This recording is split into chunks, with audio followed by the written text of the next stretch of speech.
Tere! Siin on Brüsseli päevik Yana Toomiga. Eile teatas Euroopa Komisjon, et kavatseb võidelda Iraani sõja põhjustatud majanduskriisi tagajärgedega. Tavaliselt püüab komisjon inimesi mitte hirmutada, kuid ilmselt on euroametnikud ise kuskil natuke hirmu tundnud. Energeetikavolinik Dan Jorgenson kordab majandusteadlaste järel. Iraani sõda maksab Euroopa Liidule 500 miljonit eurot päevas. Kõige optimistlikuma stsenaariumi kohaselt, tsitaat, ootavad meid ees rasked kuud, võib-olla isegi aastad. Praegune kriis tõotab olla nagu 1973. ja 2022. aasta kriisid kokku.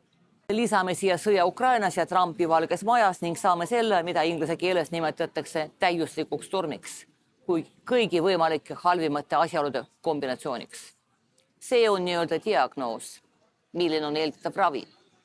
Brüssel räägib kahest ravimist.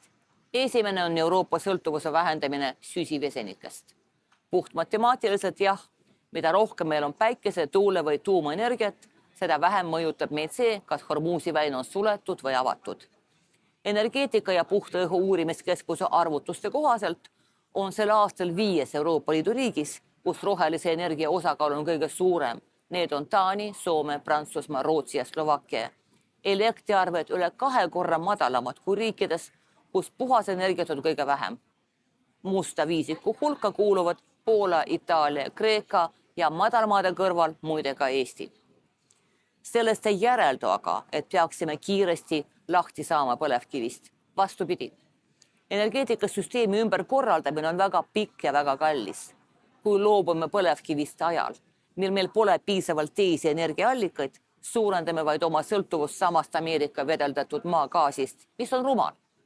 Põlevkivi, nagu ka tuul ja päike, ei sõltu ei USA-st, Venemaast ega Iraanist. Pealegi oleme Põhjamaa, kus talvel pole mõnikord ei tuult ega päikest ja meil on vaja millelegi toetuda. Oleks hea, kui meie võimud seda lõpuks mõistaksid ja muudaksid energeetikastrateegia paindlikumaks ja mõistlikumaks. Teine lahendus on sotsiaalne energiatarbijate kaitseks. Ma lihtsalt loetlen. Elektrienergia aktsiisimaksude alandamine madala sissetulekuga leibkondadele. Energiakupongid. See on ühekordne abivajajatele mõeldud rahaline toetus. Sotsiaalse liisingu süsteemid. Seda rakendatakse näiteks Kreekas, kus riik toetab elektriautode rentimist haavatavatele leibkondadele. Sihtotstarbalised sissetulekutoetuste süsteemid üleüldse. Suurepärane on ju. Aga kõik see on vaid soovitused ja praegune Eesti valitsus neid ilmselt järgima ei hakka. Meie valitsus ei näe endiselt põhjust sekkumiseks. Ministritel on meil nõrk nägemine. Sageli loen kommentaarides, et kõiges on süüdi Brüsseli diktaat. Jube eurobürokraatia surub meile sealt midagi peale ja sellest ongi kõik hädad. Aga palun, ei mingit diktaati, ainult soovitused, mida ei peagi ellu viima. Kõik võinuks olla teisiti, kui me ise poleks kogu aeg kangekaelsed olnud ja oma õigust ise määrata kõiki meie sotsiaalpoliitika parameetrid nii hoolega kaitsnud. Mina hääletaksin kas või homme rahvast toetava meetmete paketi poolt, mis oleks kohustuslik kõigile Euroopa Liidu riikidele ja mitte ainult mina, vaid ka väga paljud minu kolleegid. Aga seni, kuni Euroopa Liidul pole õigust reguleerida Euroopa sotsiaalpoliitikat, sest ei saa ju lubada Brüsseli diktaati, lohutatakse meid soovitustega.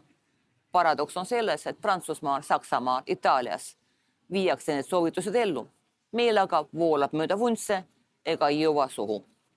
See-eest ei kaotame raasugi oma iseseisvust. Püsige terved ja kohtume nädala pärast.